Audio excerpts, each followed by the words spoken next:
नमस्कार दोस्तों, मैं मनु शर्मा अमृतसर से एक बार फिर से आपका स्वागत करता हूं आपके अपने यूट्यूब चैनल में। और दोस्तों आज हम चर्चा करने वाले हैं राहु भाव नंबर 3 के ऊपर कि जब भी राहु भाव नंबर 3 में विराजमान होते हैं तो क्या अपना अच्छा और बुरा असर दोस्तों जीवन में दिखलाते हैं। आइए दोस्तों आज की इस चर्चा को शुरू करते हैं। दोस्तों भाव नंबर 3 की चर्चा का शुरू करने से पहले इस पे नजर डाल लेते हैं कि भाव नंबर 3 आखिर है क्या।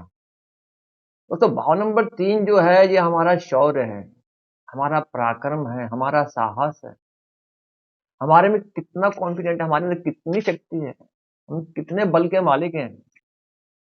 ये सब क्या है, हमारा भाव नंबर 3 है। हमारा पराक्रम, हमारे भाई बंधु हमारी बाजुएं हैं, हमारे भाई बहनों का घर इसे कहा गया है। तो भाई हमारे क्या है, हमारी बाजुएं, हमारे कंधे हैं, हमारे मित्र हैं, हमारे कम्युनिकेशन, हमारे जो लिंक्स हैं, ये क्या है, ये भाव नंबर 3 है। भाई उस आदमी कहते हैं ना कि यार उस बंदे की बहुत चलती है, उस बंदे का बहुत नाम है, वो तो खाली फ़ोन करता है और हमारा काम हो जाता है। उसका एक सिर्फ़ फ़ोन जाता है तो सारे काम बड़े-बड़े काम हो जाते हैं। वो क्या है? वो भाव नंबर 3 है, आपके स्किल्स हैं, आपके कम्युनिकेशंस हैं, आपकी पावर है, आपके लिंक्स आपकी पावर है। तो ये क्या है? ये आपका भाव नंबर 3 है।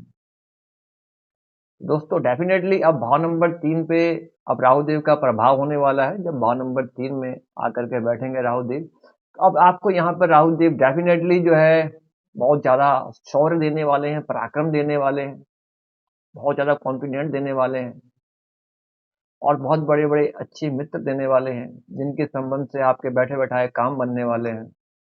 आपका दोस्त बड़े-बड़े कोई राजनेता हो सकता है, कोई बड़े-बड़े अफ़सर हो सकते हैं, बड़े अच्छे मित्रों से आपके संबंध हो सकते हैं, आपका नाम हो सकता है, आपका शौर्य आपके मित्रों द्वारा हो सकता है। यहाँ पे भाव नंबर 3 जो है इन सब चीज़ों का कारक बताया गया है और राहु भाव नंबर 3 में अब लाल किताब में पंडित जी ने क्या कहा है, उम्र दौलत का रईस और उम्र दौलत का रईस, उम्र और दौलत की रक्षा करने वाला रईस, गोली बंदूक लिए हुए पहरेदार, पंडित जी ने लिखा है सबसे पहले ऊपर। यहाँ पर भाव नंबर 3 में सबसे पहले आपकी उम्र की रक्षा करने वाले, लंबी उम्र देने वाले होंगे राहु देव आपको, क्योंकि भाव 3 जो है अष्टम से अष्टम है, मृत्यु का भी मृत्यु स्थान है, तो यहाँ पर आपकी जीवन की रक्षा करने वाले हैं राहु देव और लंबी उम्र देने वाले हैं, फिर दौलत, जायदाद, रईस बनाने वाले हैं। यहाँ पे पंडित जी ने लिखा है कि आसमान की चोटी तक मदद करने वाला और हर तरह से आपकी रक्षा करने वाला, अब यहाँ पर जो है राहु देव आपका साथ में जीवन में आपका साथ देने वाले हैं और एक गोली बंदूक लिए हुए पक्के निशानची की तरह, जिसका कि कभी निशाना ना चूके, ऐसे बॉडीगार्ड की तरह आपकी रक्षा करने वाले हैं।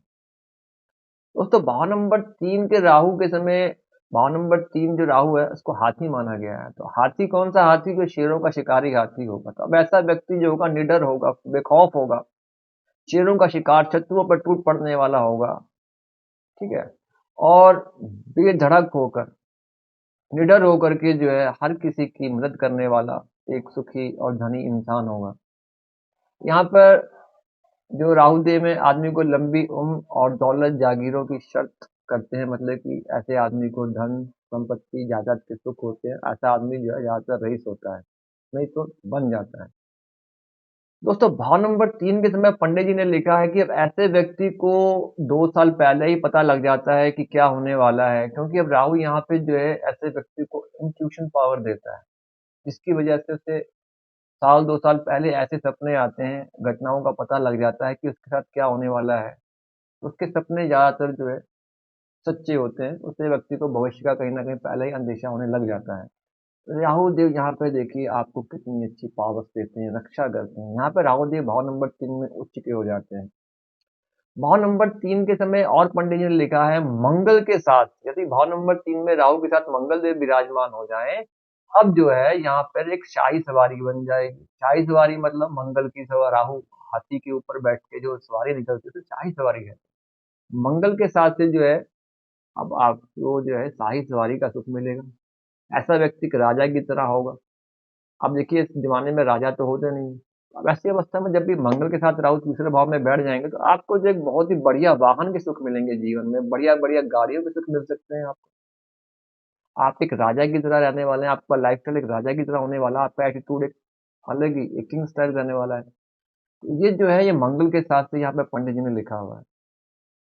और तो और यहाँ पर जब भी आ, लिखा गया है कि जब भी यहाँ पर सूर्य जो है राहु का शत्रु है, राहु जी सूर्य को ग्रहण लगाते हैं, शुक्र जो है यहाँ पे राहु का शत्रु है, तो जब भी राहु शुक्र का कॉम्बिनेशन होता है धन दौलत बर्बाद होती है, जब जोरू जमीन के झगड़े होते हैं। लेकिन यदि तीसरे भाव में राहु के साथ शुक्र भी बैठ जाए या सूर्य भी बैठा हो, तो अब ऐसे में क्या होगा कि अब राहु जी इनका साथ जो है ना तो खुद मंदे होंगे ना इनको मंदा होने देंगे। मतलब कहने का तात्पर्य ये है कि अब ऐसे व्यक्ति को जो है अपनी स्त्री का सुख भी पूरा मिलेगा, स्त्री अमीर होगी, अमीर घराने से होगी। और सूर्य जो है हमारी सेहत है, हमारे पिता हैं, हमारा राज दरबार है, तो इन तीनों की चीजों का आदमी को सुख मिलेगा, आदमी का स्वास्थ्य जो है, आदमी के पिता का स्वास्थ्य और मान सम्मान की प्राप्ति आदमी को ऐसे जीवन में बनी रहेगी। अब इन तीनों ही ग्रहों का प्रभाव साथ बैठने पर भी मंदा नहीं गिना जाए।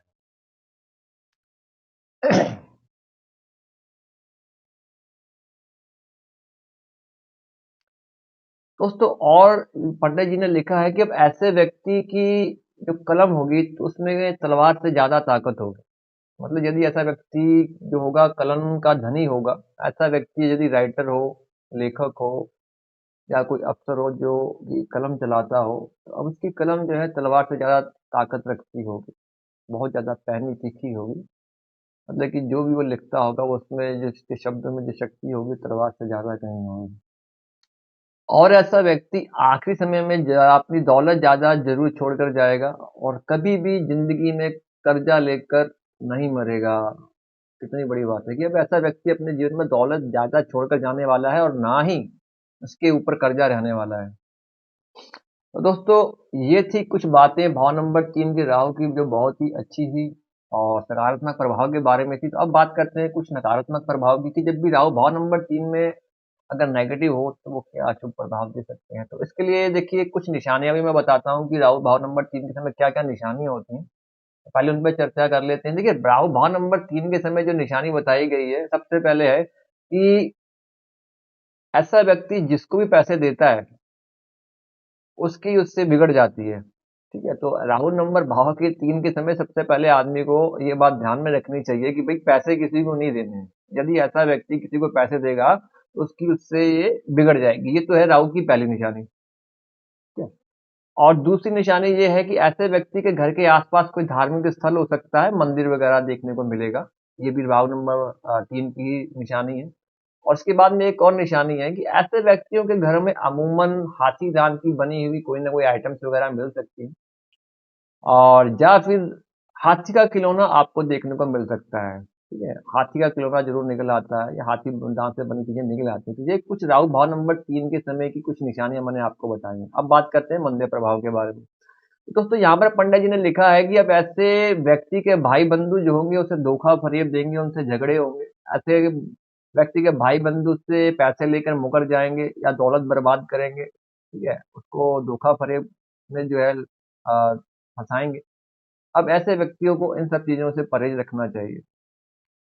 और दोस्तों यहाँ पर पंडित जी ने लिखा है कि ऐसे कुंडली के समय यदि राहु भाव नंबर 3 में हो और यदि कोई भी ग्रह भाव नंबर 12 में बैठा हुआ हो तो जो बुध और केतु है, अब ये 34 ईयर्स तक 34 साल तक जो है अपना मंदा प्रभाव देंगे। बुध जो है हमारी बहन बुआ बेटी और केतु जो है हमारे अम, लड़का, जिसे हम कहते हैं केतु, हमारा लड़का हो गया, भतीजे हो गए, ये हमारे केतु से संबंधित रिश्तेदार हैं। तो इन सब चीजों के ऊपर कहीं ना कहीं दुष्प्रभाव या मंदा असर देखने को मिल सकता है। और अब बात करते हैं कॉम्बिनेशन पंडित जी ने लिखा है कि सूर्य बुध और राहु यदि तीनों ही इकट्ठे भाव नंबर 3 में बैठ जाएं। अभी पहले था कि सूर्य बैठा हो तो अच्छा प्रभाव है, सूर्य राहु शुक्र राहु 3 में हो तो अच्छा प्रभाव है। लेकिन यदि सूर्य बुध राहु तीनों ही इकट्ठे बैठ जाएं तीसरे भाव में तो यहाँ पे जो है ये मंदे असर के हो जाएंगे। किस तरह से कि बाकी कार्यों में तो अच्छे होंगे, जैसे आपका कारोबार है, आपका मान सम्मान है, आपका राज दरबार है, तो उसमें तो कोई बुरा असर आपको नहीं आएगा, उसमें आपको अच्छे फलों की ही प्राप्ति होगी। लेकिन अब जिसकी भी कुंडली में सूर्य बुध राहु का कंजक्शन किसी भी भाव में हो तो उसकी अपनी मैरिड लाइफ खराब हो जाती है, एक से अधिक शादियां हो जाती हैं, अपनी और अपनी बहन की भी लाइफ में जो है खराबी देखने को आती है। पंडित जी ने लिखा है कि सूर्य बुध की उम्र में बहन विधवा हो जाती है, डिवोर्स हो जाता है। मतलब कहीं न कहीं मैरिज लाइफ़ खराब रहती है, अपनी और अपनी बहन की भी मैरिज लाइफ़ में डिस्टर्बेंस देखने में आती है। ये कॉम्बिनेशन का पंडित जी ने यहाँ पे खास वर्णन किया है। और दोस्तों बात करते हैं उपाय की कि यहाँ पे हमें हमें क्या उपाय करना चाहिए। तो चंद्रमा जो है यहाँ पे राहु को शांत करता है। राहु के भूचाल को चंद्रमा ही रोकता है, तो हमेशा सबसे पहले अपनी माता का आशीर्वाद लें, अपने माता के फरमाबरदार रहें, अपनी माता की आज्ञा का पालन करते रहें, उनसे अच्छे संबंध बना के रखें, माता से आशीर्वाद रूप में कोई ना कोई चीज़ ज़रूर आप लेते रहें या अपने गले में धारण करके रखें, क्योंकि चंद्रमा के साथ से राहु देव आपके ठीक रहने वाले हैं। तो तीसरा भाव आपके बाजुएँ हैं, तो अपने बाजू में चांदी का कड़ा बिना जोड़ का ठोस कड़ा आप अपने बाजू में भी डाल सकते हैं। दूसरा जो है आपका चांदी का हाथी भी जो है आप खरीद सकते हैं, ले सकते हैं, ठीक है? और साथ में जो है देखिए राहु के दुर्गुण जो है झूठ नहीं बोलना चाहिए। राहु अशुभ जब भी होता है तो ऐसे आदमी को झूठ बोलने की बहुत ज़्यादा होती है। झूठ मत बोलिए, अपने वाणी को सही रखिए। अपने विचारों जो हमारे होते हैं मस्तिष्क में आने वाले ये कहीं न कहीं राहु भी इनको प्रभावित करता है। तो अपने विचारों को सही रखिए, अपनी वाणी को सही रखिए, अपनी माता से अच्छे संबंध बना कर के रखिए, ठीक है? और सबसे ज़रूरी बात, घर में हाथी दाँत की वस्तुएँ ना रखें, जिसको पंडित जी ने बहुत ही सख्त हिदायत दी है कि घर में हाथी दाँत से बनी वस्तुएँ अगर होंगी तो राहु अच्छा भी होगा तो अशुभ हो जाएगा। तो इसलिए जो है इन सब चीज़ों से दूरी और परहेज़ ही बेहतर है। और अधिक जानकारी के लिए आप मुझे कॉल कर सकते हैं और बहुत ही कम शुल्क में मेरे द्वारा आपको ज्योतिषीय परामर्श उपलब्ध हो सकता है। आशा करता हूँ कि आपको आज की वीडियो पसंद आई होगी और मिलते हैं अगले वीडियो में। तब तक के लिए जय श्री राम दोस्तों।